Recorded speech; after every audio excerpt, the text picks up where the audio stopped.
Buenas noches, damas y caballeros. As promised, ito na po yung update natin sa kaso ni Harry Roque.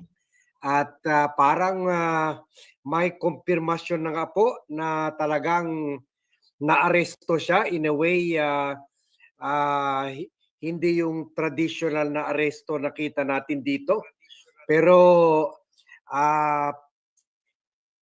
sinabihan na siya na tumuloy na siya papuntang Austria kasi na kini-kick out na siya ng Dutch government or the government sa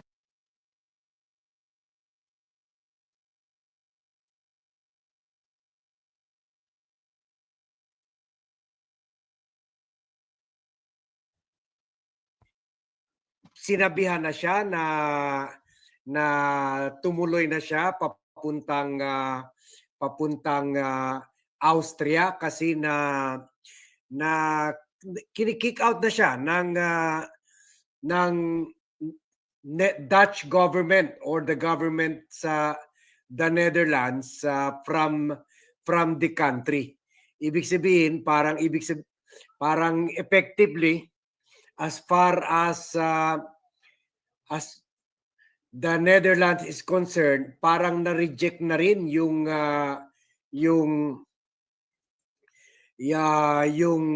application for asylum niya, for political asylum. Kaya ang nangyari na-kick out na nga siya. At sa procedure kasi kung ang bansa na ayaw i-welcome ang isang asylum seeker, ibabalik nila ito doon sa lugar na na-issuean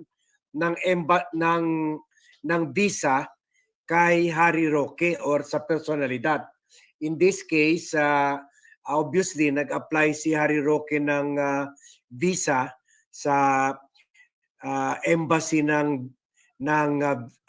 Austria, kaya doon siya itinapon, doon siya pinabalik. Ito ang procedure. Ito ang na mga procedure sa mga embassies. Kumbaga, ngayon itinapon siya ng the Netherlands sa Austria para sila na bahala mag-decide kung ano ba talaga ang gagawin nila dito kay Harry Roque. Pero ang nangyari ay hindi natuloy yung pag-kick out kay Harry Roque sa papuntang Austria dahil nakaproduce siya ng medical records na nagpapakita na unfit to travel siya. Yung pala binabanggit niya kanina na travel record kung saan sinasabi na hindi siya pwede, delikado, mapanganib sa buhay niya kung sumakay siya ng eroplano. So mukhang naunahan rin ni Harry Roque itong mga Dutch authorities. Pero days are numbered na niya yan kasi once ma-determine na fit to travel siya, talagang i-kick out na siya ng Dutch government. So yung pala ang ibig sabihin niya kanina na nasa airport na siya pero hindi siya pinasakay, hindi natuloy yung trip niya dahil nga wala siya sa medical condition to travel, not fit to travel. So ito yung post ngayon ng One News ng TV5. Basahin na lang natin ito para walang dagdag bawas sa version natin.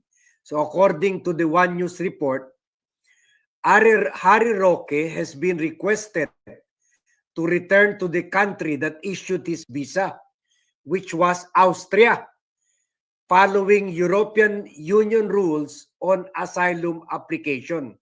So kumbaga, hugas kamay na lang ang the Netherlands after after deliberating sa kaso niya, and then eventually, lalo na ngayon, wala na siyang passport. Lalo na ngayon, nakita yung kaso niya ay kaso talaga ng human smuggling. So, napagsiyahan nila na itapon na lang yan. Sa Austria, sila na bahala. And I'm sure, pag i-review rin ng Austria yung records niya, yung criminal records niya, kung bakit wanted siya sa Pilipinas, ma-realize rin nila na it's not about persecution, it's not about political persecution, political harassment ng Marcos administration, kundi it's all about Harry Roque committing a human rights abuse, such as the smuggling of Filipinos, mostly Filipinos, yung mga biktima nila, kasama ng Malaysians and Chinese. Pagkatapos yun, kumari pa siya papuntang the Netherlands, ngayon pinapalabas niya na ang lahat na ito ay hindi dahil sa criminal activity na ginawa niya, kundi dahil sa political persecution na hindi naman totoo. Kasi bago pa na naging persecuted person siya di umano, kumikita na siya dyan sa Lucky South 99 at sa Whirlwind Corporation, yung mga Pogo company na nang-aabuso ng mga citizens from Malaysia, China, Indonesia, and other nationalities kasama na Pilipino. Sabi dito sa One News, in an interview with blogger Maharlika, Roque explained that under the Dublin regulation, the European Union determines which member state is responsible for processing an asylum claim, usually the first country of origin. So, lusot pa niya ito na ang European Union ang nag-decide nito na itapon siya sa Austria. Pero bakit pinatagal siya, di ba? Bakit pinatagal ang kaso niya?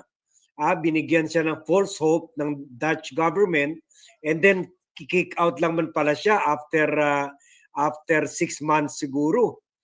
Ang katotohanan nito ay this has to do with the cancellation of his passport. So nakita ng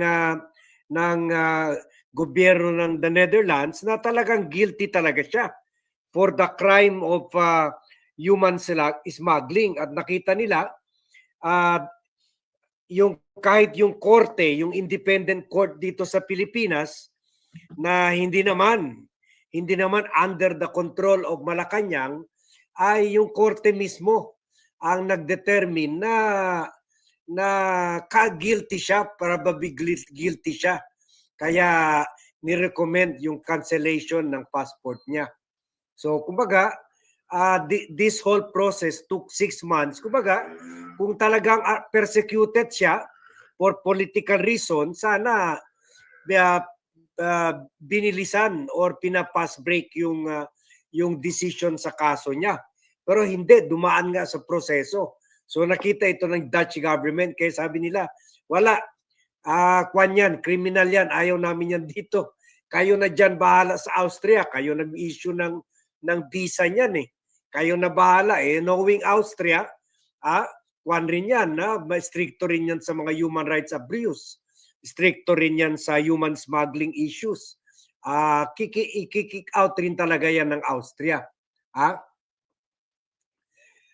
Sabi pa ng One News, in his case, the Netherlands decided that Austria should provide protection and decide for his asylum request.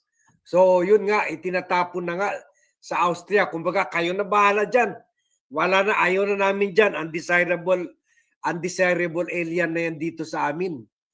At sabi niya, he was issued a ticket from Amsterdam to Vienna and it already closed his apartment in The Hague. So kumbaga, ganun na nga, puwersahan siguro, sinundan pa siya ng mga Dutch authorities at puwersahan siya dinala sa dinala sa airport para itapon na siya papuntang Austria. Ha? At sabi dito, however, airport authorities prevented him from boarding after reviewing his medical passport, which included notes from doctors indicating he was unfit to fly. Ha? Manggaling ha, nakakuha rin ng kwan ha, nakakuha rin ng medical record, baka galing pa sa Pilipinas yan. As a result, Roque was unable to continue to Vienna and return to the Netherlands. Roque also said reports of his arrest are false. Hindi. Technically, na-pick up na rin siya ng mga Dutch authorities at dinala na sa airport. So gano'n na ngayon, kumbaga parang ito yung undesirable alien na ini-escort sa airport. Yun. Na lusutan lang niya mga ito dahil nakaproduce siya ng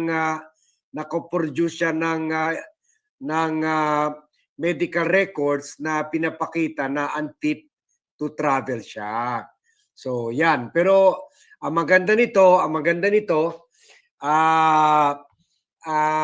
the good news, kahit sabihin natin hindi totoo yung or from his side, hindi totoo yung naaresto siya, pero what is clear dito, and it will just be a matter of days before maaresto na siya, kasi kung wala na nga siya passport, talagang maaresto na siya at ikulong na siya. What is clear is denied niya yung petition for application for asylum at kinikick out na nga siya ng the Netherlands papunta dyan sa Austria, na I'm sure kung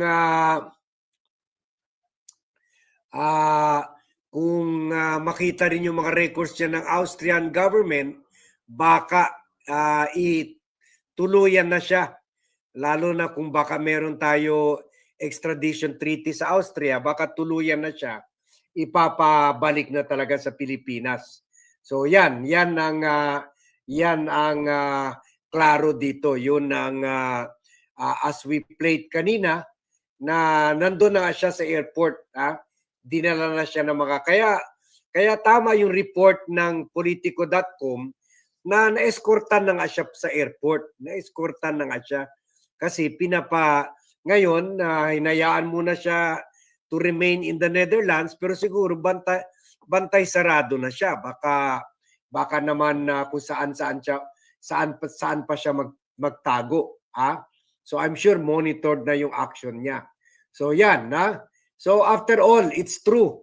Pero yun lang, hindi pa muna siya ipapadeport kasi dadaan pa muna sa proseso, baka papuntahin pa rin siya sa Austria kung na-determine fit to travel siya. Pero kung tuluyan na, kasi on appeal pa pwede pa siya mag-appeal doon sa decision ng judge na cancel yung passport niya. Kung maging final yung decision na yun at talagang wala na siyang passport, ayun na talaga ang clear reason na pwede na talaga siya arestuhin, ikulong, pagkatapos ipa-deport na sa Pilipinas. In any which case, lumiliit na talaga ang mundo ni Harry Roque, and it's just a matter of time, maybe December. By December, maisakatuparan na yung hiling ng mga DDS, bring Duterte home. In this case, bring Harry Roque home pala ang mangyayari kung hindi yan tatakas. Yan. Yan ang ngayon, hindi pa klaro kung saan siya, pero nandiyan pa rin siya sa the Netherlands. Pero hindi pa naman siya siguro nakulong kasi meron pa siya time, meron pa siya passport, meron pa siya time para i-apela, mag-file ng motion to reconsideration para para motion for reconsideration tas sa desisyon ng judge para i-deport siya. So kahit yan, kahit Dutch or Netherlands authorities, i-recognize naman nila yan. Pero in any which case, weeks na lang bibilangin natin. Madi-deport na yan kung hindi yan tatakas. So weeks na lang. Or months even. Tingnan natin. But one thing is clear, ayaw na sa kanya yung the Netherlands. Kini-kick out na siya. Isinusuka na siya ng mga Dutch people. So yan, buti nga sa inyo. Hindi kayo mahal dyan. Kagaya yung hindi mahal ng mga Dutch, si Duterte. Okay? So yan muna. Tomorrow, we will have a clearer picture on this issue.